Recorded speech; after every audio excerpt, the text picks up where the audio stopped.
Hello and welcome to the Trail and Adventure Motorbike Podcast with me, Clive Barber, and my good mate, Noel Tom. For the days when you can't ride your bike, there's always the Trail and Adventure Motorbike Podcast.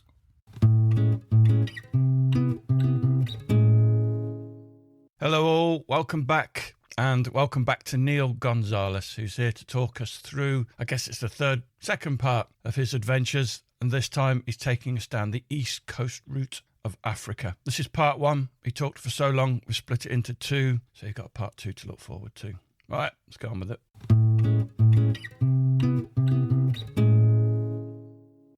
Did you ever tell you, Neil, that he once started cutting his fingernails during a podcast?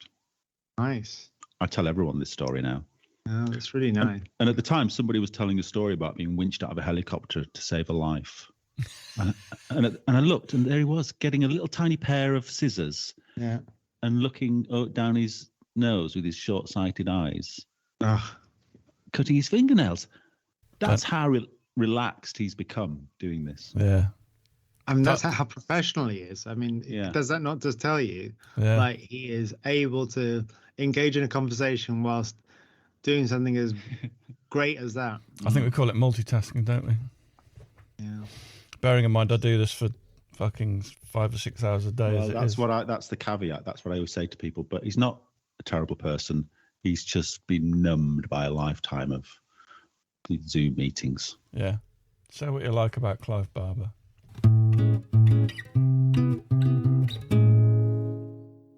I think this time we should focus on Africa. And also just thinking about how we're going to do it. I don't know how you want to do it as a chronological order. Yeah. I'll tell you what I'll do, Clive. What I'm going to do is I'll give you a bit of a summary of what happened in order. And then you can pick my brains about the... Have you cheated and made notes? No, I kind of just was defragmenting my head whilst I was walking the dogs, going, well, what shall I talk about? So, right. Did it free up a lot of space? No. Oh, okay. Running slower now. I did Scandinavia in 2008, and following that, I got really excited about overland traveling, and I was thinking about going around the world. I was thinking about, wow, there's this new world of travel that I could do on a motorbike, and got involved with Horizons Unlimited.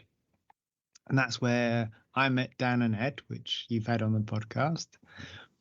And then I put myself on the Mountain Madness thing, which is where I met Noel that same year. And whilst I was on the Horizons Unlimited get-together, I don't know what they call that. Horizons Unlimited Travellers Meeting. It was the 2008 Travellers Meeting UK that I met Dan and Ed. And I also happened to meet a fella who also had a DRZ, and his name was Ted. Is that his real name, or have you just clutched that one out of the fucking air as well? At that point, I'd already done South America on a Yamaha. And he said, oh, I'd love to talk to you about doing some long distance travel on a DRZ. So I was like, okay, cool. So we exchanged details and got in contact. And from there, I didn't have a plan. I didn't know what I was wanting to do. I was thinking driving down to Australia or around the world, across Siberia. I wasn't sure what I wanted to do. But I was really keen of doing this thing because bear in mind, we were going through that 2008 recession. I hadn't graduated from university and I had no real prospect of getting a career based on my education. So I was like, well, I've got a couple of thousand in savings. I'll just work a bit and save some more money, and then I'll see what I've got and where can I travel with it. So Ted and I were in contact for the whole year. We're planning, we're talking about bits and bobs, changing gear, talking about lightweight travel on the DRZ. And so we just resolved down to this idea of doing the East Africa route because it goes through a lot of national parks, goes through the pyramids. We get to see a bit of everything, and it would be really cool. So I didn't have any objections. I was thinking, I'm going to do the world anyhow, so it doesn't really matter what I do first. And might as well make it funny and say, well, we'll do it in alphabetical order. We'll do continents, but in alphabetical order. And so we started off with that idea. So you had a whole winter of talking to Ted. Oh, yeah. Really, without actually even speaking to him? Was it just email correspondence? No, we chatted on, I think it was WhatsApp at the time, or if not Skype or something, and then we met a couple of times. We met you and I, Noel and I, went camping with so three of us. When we'd met in Wales, I thought that was the first time you'd met him. No, I'd met him one time before. Okay. That was Ted, and Noel and I went camping around Wales at one point. Everything was lined up well. Economically, we're in the same amount of savings that we'd put aside. So we were set by the same limitations. We had the same bike. We had the same intentions. And at the time, what was your target? What you worked out that you needed? We were thinking of traveling for up to 6 months. And we were thinking about $1,000 a month was what we needed. So we needed $6,000. And I think I saved up about 8. That sounds quite a lot in Africa. Did you end up spending all that? It was. Oh, we haven't got to that, but you're rushing ahead. You're rushing ahead. Sorry. It's best if I don't actually listen and just do my nails or something and let Noel ask the proper questions. Keep painting your nails. It's lovely. Yeah. No, I don't like that colour. No. I've said this before. Don't come on my fucking podcast and be funnier than me. I'll try not to. Sorry, I was being serious though. Right.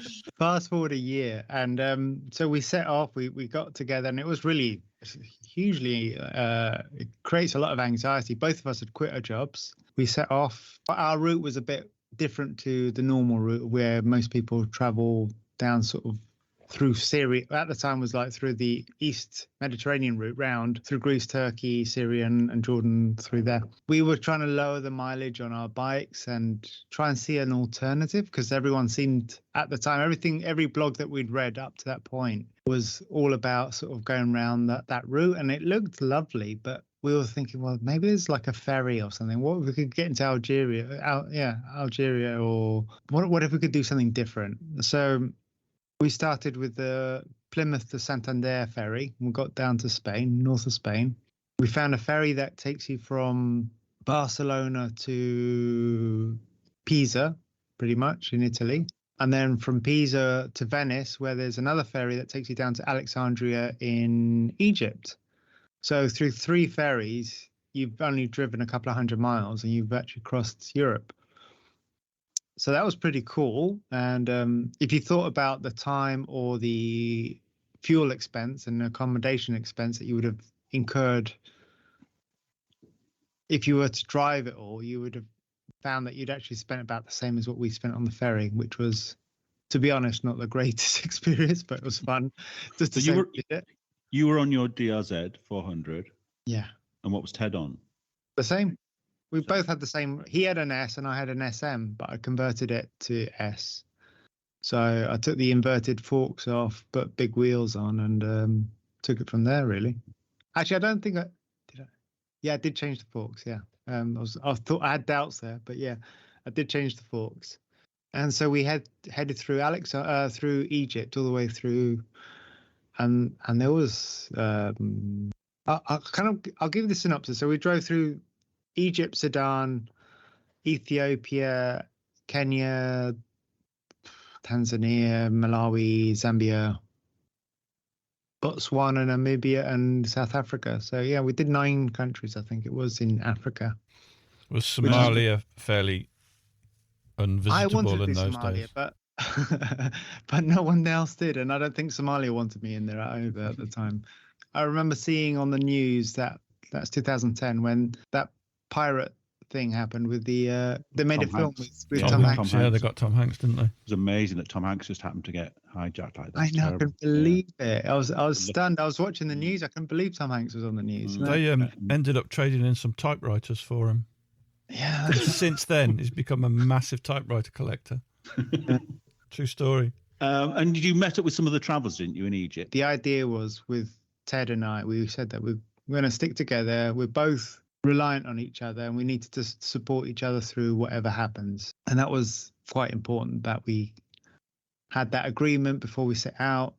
Yeah, so I was feeling more insecure because I hadn't done South America as he had done, and I felt like I was quite green behind the ears, and I was.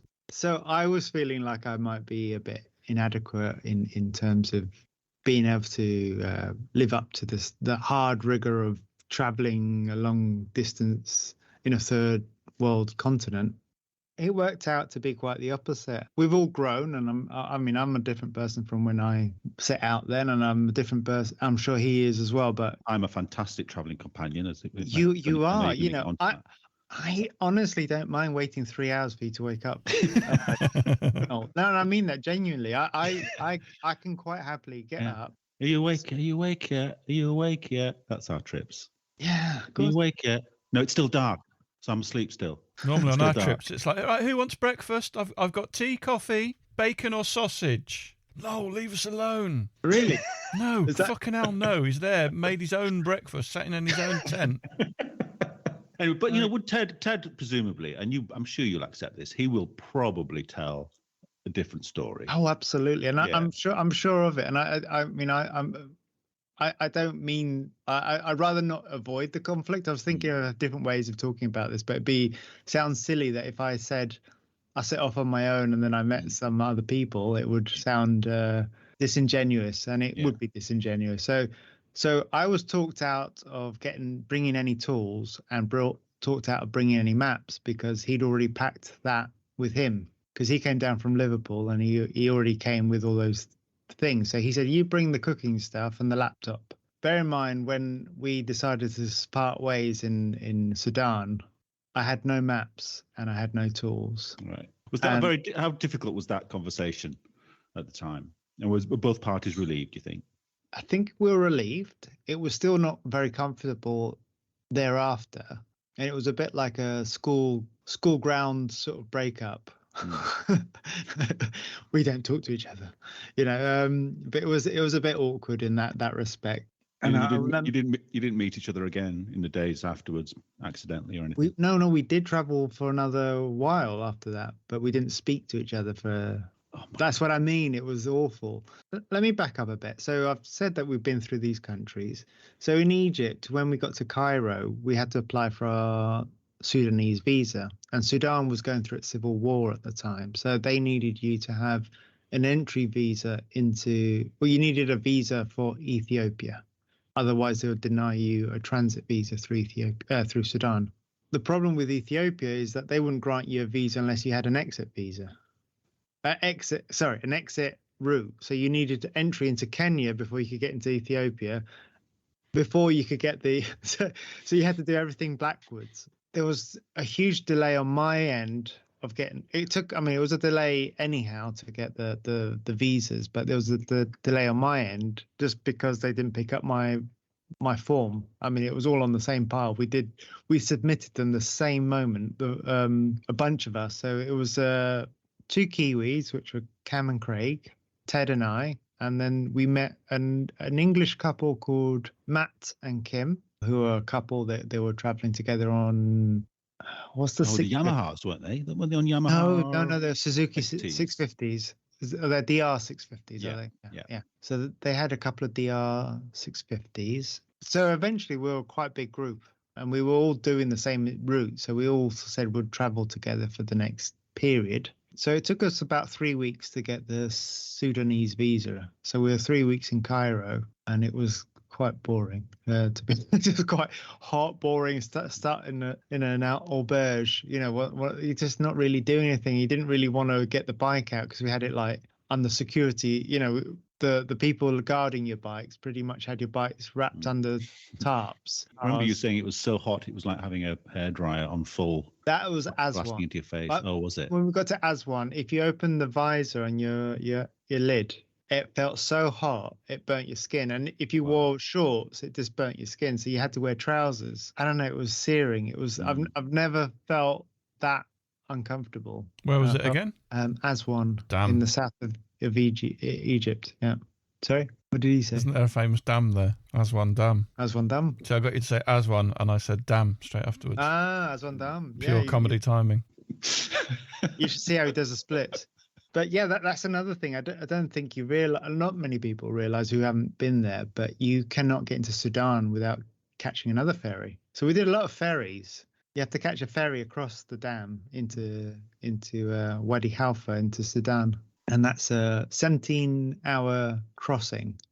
on the stillest water you've ever been on in your life, on a ferry packed to the hilt, where every seat is consumed by 50-kilo sacks of rice. So everyone's transporting TVs, sacks of rice, radios, and the like. So there's no road route from Egypt into Sudan? No. I was saying, well, why wouldn't we do some desert route across, But you would be prohibited to do that because there's no way of stamping in and stamping out. So you have to do it via the ferry. Wow. So you're actually going through the dam? You're up the Nile or the Red on Sea. the dam, yeah. Right. Wow.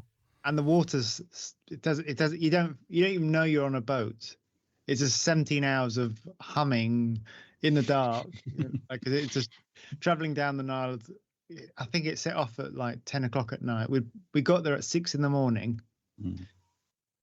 I got heat exhaustion just waiting and going over there to sign that form, give that man some money over there and back here, get a stamp, do that, go over there, buy your tickets, come back, go there, come back. It took us from 6 a.m. till 10 p.m. at night when we loaded the bikes on the ferry. Well, now see, I'm imagining some kind of Michael Palin gorgeous little old boat with some little toothless fellas on it, and you wheeled your bike up a plank, and everyone helped lift it on. But was it like that? It was not. They sold me a crossing for me, but they'd actually run out of space for bikes for my bike, so mine went on a tugboat that was literally on the side stand, not even ratcheted down, not even a strap on it. And I was like, oh god, wow, because I didn't even put it in gear. I just left it on the side stand on a metal grate. Like literally, you just had to push it; it would have just rolled because there was literally no friction on the side stand. Anyway, that would be stressful though, wasn't it? Oh god, thinking, I've never tried riding a plank in my life, and then try riding a plank that's 8 foot long across water in the dark. Oh, Jesus. Where Amanda says, just put it there, and that's in a foreign language. He's just like, sort of there. It's like, you're going to strap it on. And I'm sort of standing there going, you're going to, wait, where are you going to anchor? He's going, it's okay. You can go now. Wow. We're going to strap it down. Okay, good. Bye. I always take my own straps just in case. Yeah, you don't. Do you do that? Yeah. What, on a ferry to cross to another civilization, from one civilization to another? Yeah, you don't need them in Europe, but you never know. They come in useful for all sorts of things, don't they? I've at least one. Well, I'm going to spoil your endeavour there, because I literally found my bike 3 days later. It was totally fine. It hadn't moved. I love a happy ending. I think I generally too much trust in other people, and it actually has paid off quite well for me until it doesn't. Find how much of it was much of an adjustment, was it, when you said goodbye to Ted, because you weren't on your own after that, where you were still with more people? Exactly. So I knew I wasn't enjoying myself with him. Bear in mind, we'd been on the road for over a month or so. Observed some behaviors that were not meshing with how I liked my rhythms and how I like to be around people. And it was even a week or two beforehand. I'd already spoken to other people, the other people that we were traveling with in Cairo. Well, later than Cairo, but I said, if I was to stop riding with him, would you mind if I rode with you? And they were like, well, what's wrong? I was like, yeah, I'm just having a bit of a difficult time. I was thinking about quitting. I was thinking about coming back to Europe. I was having such a crap time. By the time I got to Aswan Dam. It's even funnier the second time. I know. It rolls off. By the time we got to Aswan, there was 2 Kiwis, Cam and Craig. We had Matt and Kim, which were on the 2 DR650s, Ted and I, and then there was Dave and Steph, who were in a Land Rover Defender. So 8 of us by then. We were all going at the same pace and kind of enjoyed each other's company. And as a group of 8, we were it was quite nice size, But by the time you get to that size, you feel quite confident of like, you lot and I will go there, and them lot will go over there. You don't feel like you're straining your relationships so much, when there's 3 of you go off to have a burger or something. Not that was the thing that was happening, but you didn't feel so conflicted. When I did tell Ted at that point that we weren't going to be, I just wasn't enjoying it and I couldn't see how we could make it better. He said, yeah, fine. I was thinking the same. We decided to serve each other notice and we said we'll ride as far as Ethiopia together. So that's what we did. And that's where things got much better for the trip for me, even though, it was so interesting. So at Aswan, there's a once a week ferry, as I was telling you, this ferry that's packed to the hilt with people with their bags of rice, tellies, and everything else that they carry across. At the ticket office where I was buying the ticket, I met this fella called Dylan. He's standing there in his shorts and T-shirts, and he's looking very sorry for himself. He was like, yeah, I don't know. It's really hard. I'm really stressed. And I don't know if they'll sell me a ticket. And I was like, okay, what's wrong? And he's like, well, last week I was on the ferry to Sudan, but fear of security, I put my passport and my documents all in the panniers of my bike, locked it up, got in the ferry, and off I went. But when he got to the Sudanese entry gate on the other side, the thing that transports the bikes and the Land Rovers is a different vehicle, and it comes way slower. It takes 3 days to arrive, whereas the ferry with people on it gets there overnight. So when he arrived in Sudan, he was turned away and sent back on the same ferry back to Egypt because he didn't have any documentation. And so as he's crossing back into Egypt, he crosses paths with his motorbike that's going into Sudan. Still there now, going backwards and forwards. I mean, I automatically realized I was going to get along with him because he was just I see myself always as a huge failure and a great, I'm a tragedy. I'm a living tragedy, and I find it really funny that the things that happen to me can only happen to me. But meeting him, his situation was so much better because not only did that happen, that he had no laundry or he had no clothes, so he decided on the return ferry he would wash his clothes on the ferry back to Egypt because he didn't know what he was going to do. He had no money, nothing. He literally was going back to Egypt, and he washed his underwear in the sink of the in the ferry and put it on the side of the boat, and the wind took him and he ended up so I was in pieces. I thought, God, I thought the worst thing would be held at gunpoint, but hearing about losing your underwear in was even better for me. So I thought, oh God, I like this guy. He got reunited with his bike. Everything was fine. And I'm sure if you ever get to talk to him, he'll probably tell you about some of his experiences. But is now the time to mention who Dylan is? But this is Dylan, who became very famous for making a boat out of a BMW. That's the one. To get across. Was it to get past the Darien Gap or something? And if you haven't seen the film, you should definitely watch it. I can't remember what it's called now. Is it End of the Road or something like When the Road Ends? You should definitely watch that. When the Road Ends, and it's Wikarama. So Dylan and I, we met at getting the ferry, and I remember seeing him being really super stressed, and I thought his situation was hilarious, which was great for my morale. But anyway, so halfway across the Nubian desert, actually I should say I should explain a little bit about Sudan. So northern Sudan, there's two routes down to Khartoum, which is the capital city, where we needed to get more visas. There's one route that goes down the Tar, straight across the Tar. It's 900 or 1,000 kilometers on Tar. There's not a lot to see, and it's quite boring. And the other route would be right across the Nubian desert. You get the opportunity to see some of the pyramids that are in Sudan, which is actually, Sudan has more pyramids than Egypt.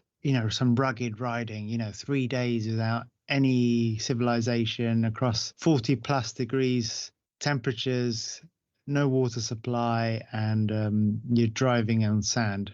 It sounds great, right? Potentially a little dangerous, one might suspect. Possibly, yeah. So I was the minority in the group, and I tried to not sound too cowardly when everyone was deciding, we're going to go across the desert, we're going to see these pyramids, it's going to be an adventure, it's going to be great. I am really crap on sand. I'm better now than I was back then, but I had never ridden on sand, so I was literally in a car park. I'd fall over if it had a bit of sand on it, so I was terrified. But you'd had no alternative to offer up. I mean, was that your only option to do that? I had no tools. I had no I'm going with the group.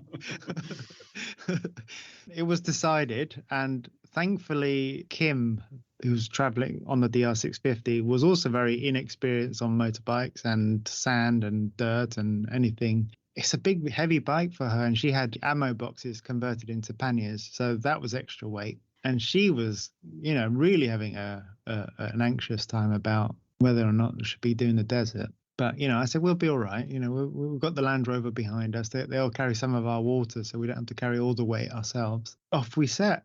And that was from Wadi Halfa. Off we went into the Nubian desert. And it didn't take us more than about 10 kilometers before Kim went down, did a cartwheel, and she broke her arm. And I was glad it happened day one. And, early in the morning of the first day, it was, it was a difficult thing to happen, but it was fun because I was very much in sentiment with her. And I said, look, you're right behind me, because if I go down, you'll know that's what the soft sand is. So just keep a good distance from me, but, follow my tracks. It took us a few hours to sort of figure out what to do, because we were in the middle of there with someone injured and one too many bikes. And her bike was actually quite damaged. So did you get it in the Land Rover? No, we couldn't get it in the Land Rover because we actually had too much water in it. But so I actually rode it back. There's so many funny little stories you have to tell. One of the funny stories I have is that when we arrived in Wadi Halfa in Sudan, we had to go to the police office. I don't know if it was the police or if it was customs or something. You had to go into a completely different into town from the ferry terminal into town to get a stamp in the passport. And it worked out the commissioner had a problem with his computer, his personal computer. Someone elected me. He goes, you're good with technology. Why are you going to help his computer out? And it worked out he had some sort of Trojan on his computer. And I fixed it up for him, and he was so thankful. So it worked out that the following day when we left to go across the desert, I went to the commissioner and I said, that favor I did yesterday for you?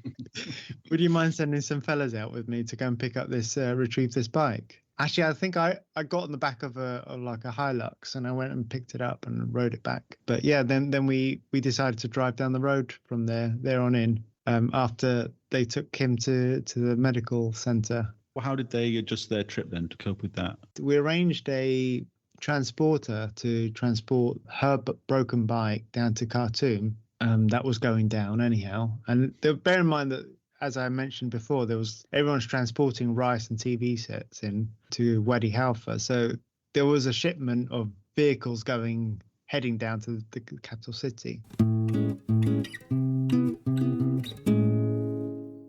I know this is a roundabout story, but yeah, we did all of that, and it was kind of funny how it fell into a nice system. In fact, I'm glad I tried to do the sand and failed, and came back. Based on that, we started driving. It's a 3-day ride down to Khartoum from there. We set off very late that day. We took Kim to the medical center and had an X-ray, and they told her arm wasn't broken. And so they got a perfectly good X-ray of her wrist, but they didn't know how to read it, so they said it wasn't broken. And yeah, whilst they were sorting out her health, we arranged the transport of the bike down to Khartoum, and then we set off that evening. Kim in the back of the Defender, and so it ended up being 6 of us thereon after heading down to Khartoum, and that's when I decided to tell Ted that I didn't want to travel with him anymore. It happened well in good environment, so it was not like we were just 2 guys alone in the middle of nowhere telling each other that they're going to fuck each other, but mind my language. And then when I got to Khartoum, getting I don't know what visa at this point was, but I'm standing there, random, days have passed and lost context of what time and day everything should be and what have you. But I got to this embassy. I think it might have been a renewal stamp in the Ethiopian embassy. And I'm standing there in the office, and lo and behold, about 5 minutes after I turn up, Dylan turns up. And there he is. Dylan, he's there, and he's getting super stressed, and he's looking at God knows what he's going to be doing. And, okay. So his plan wasn't to go into Ethiopia, but he needed an Ethiopian entry visa for God knows what. And so we were there and we were making fun of each other. He was super stressed and uptight about everything, but I made light of his disposition, given that last time I saw him, he'd lost his underwear. And I think God knows what else had happened to him by this point, where I'd met him again and it was another mishap. So, we had this bit of banter going on, and, left him and went on reunited with the other guys. And about that point, that's when the Kiwis, the two Kiwis that had set off through the desert, had rejoined us in Khartoum. And bear in mind, all of this was happening back when we didn't have mobile phones. We didn't have we didn't have Google Maps or any cellular data that could, locate yourself. I didn't even have a sat nav. I think the Kiwis had one of these sat navs where you could say, put this coordinate in, and they just ain't like, you try driving across a city where you just know in 4.3 kilometers in that direction, I'm just going to keep winding my way through these roads until I actually get there. You don't even know whether it's a good or safe neighborhood you're traveling through. So anyway, that's how we ended up traveling together. But it sort of worked, didn't it, in the end? Perfectly. Yeah. We had no problem. I managed to do the entire continent of Africa without a tool set, not a single tool on me, not a single puncture, and not a map on me. Wow. And I even set off without a watch. So go figure. So I made things work. It was a great trip. Fast forward from Khartoum, because Khartoum is quite close to Ethiopia, and it was about a day's ride. And we got to Ethiopia night before, set up camp, and then decided to cross the border in the morning, first thing. There was a lot of drama there for the Kiwis. We traveled across there, and that's where it was the first town in Ethiopia that Ted and I stopped traveling together. We got across the border, which actually there was a complication with at that particular time, at that particular border crossing, which was the only one that we could cross from Sudan. There was some sort of corruption going on where they were sort of blackmailing you that, no, you needed your embassy to vouch for your vehicle, even though you had a carnet de passage. They wanted a certificate from the embassy to say that they would take responsibility for your vehicle in Ethiopia. No embassy will ever do that, and therefore they will say, well, we'll bypass that if you give us $600, which is a lot of money for Ethiopia. What had been the carnet situation from the start? So I got a carnet de passage. I don't really want to go into the weeds of that. I mean, it was quite...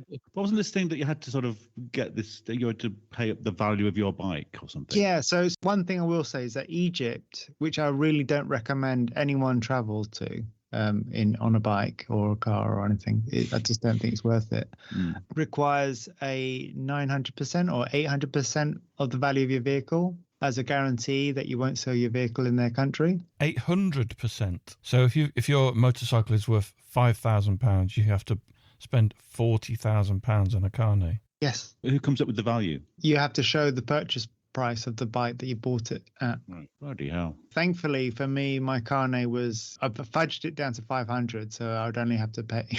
so I only had to have a few grand in for that. And it was, it was stressful to have that because I didn't get my bank didn't want to guarantee it, because you can either have it as held money, insured money, or you can have it as a bank guarantee where the bank doesn't take it, but they guarantee that you have that much in the bank. So for people that don't know what a carnet de passage is, it's basically you have to commit a certain amount of money that you will get back after you return with your vehicle. So it's to stop people illegally importing vehicles into a country and selling them, right? Yeah. So that's the idea of the document. And what you do is you predefine the route that you're going to be taking, like the countries, and then you need an in and out stamp for every country that you go through. It's a homogenized document that every country respects and honors. And so almost every country. When we got to Ethiopia and they said, we need your embassy to guarantee your vehicle, it was like, well, no, that's not what this document's for. The whole point of this document is that we don't have to have this issue. I always wonder with these stories about, crossing borders and then all these complications. I'm always amazed how well people cope with it. I would be crumbling. There's a lot of stress, actually. And when something like that happens, you just put your head in your hands and go, for Christ's sake. Every time. And there's something I learned that I really don't enjoy that much about traveling and developing. Well, this bureaucracy generally is so tedious and so tiring. Like, for example, when we arrived at Alexandria in Egypt, we arrived at like 7 in the morning, 9 o'clock in the morning. We didn't leave until sunset from the ferry terminal. And we were going back and forth. And we're literally on the hard stand where containers are being landed from the ship. And there is nowhere to get water. It's like 45 degrees Celsius. And you're being sent doing monkey work, going to this man, get a stamp from him, go over there and pay this man a shilling, go over there and now borrow some money. Now go there, now like clap your hand, and like it just was round and round and round for the whole entire day, just to get so tiring. And every time you pass from one border to the next, it's the same ordeal of hours and on hours of. So was this latest thing? Was this just a type of extortion that was going on? It was completely extortion, and it was completely unnecessary. And how did you get around it? Photoshop. I kid you not. We got to this on the forums online at that time. There was this, people had found a document from the British Embassy that sort of was a forge. Like it was like it had all the like letter heading and what have you, and you just basically had to just replace your number plate and your name and passport number and just in the right places and fudge the date. So I was able to do Ed and mine quite easily because it was basically, we were British, but the Kiwis didn't have an Australian or New Zealand embassy in Ethiopia. So it was. So you knew this document was a fake, and the guys that were requesting the document also knew it was fake. So they actually thought you'd actually got this mental thing that they made up, and you'd actually gone and got it. They didn't know it was fake. It's kind of poker face against poker face. You go, well, that's the British crest. That's the Royal Crest. Like what you're saying, it's got a stamp there. There's a real stamp. So the thing was, I think I'm just remembering a time I did that at Marks and Spencer's with a pair of trousers that I'd worn for a day and realised they were too short, but didn't have any others to wear. And I took them back and they went, "You've worn these." I went, "No, I haven't." I went, "Yeah, you have. You can tell. Look, the creases there. Well, I tried them on. That was it." Yeah, but that's brown. That's a brown streak. You definitely wore it. Yeah, the creases are on the inside, mate. Yeah. Yeah, so the long and the short of it, we got to a standoff where eventually I think their energy got worn out, and they did accept a bribe that was lower than their original $600 each bribe. I love the image of you like just staring at each other across the counter. It wasn't for me. I didn't pay a penny. It was the Kiwis. So the poor Kiwis, they were stuck there because bear in mind that they're New Zealand nationals, but they had British bikes, and that was what created this tension. So we kind of forged a British document saying that these bikes have New Zealand ownership. They're kind of like, well, yeah, we know that it's all it's all, yeah, okay. So I think they ended up paying only like $50, I think, and it was $50 more than they should have paid, but they got through, and we did it all through one day. Well, there we go. That's the end of part 1. Completely random split to take us into part 2 next week. I look forward to seeing you then.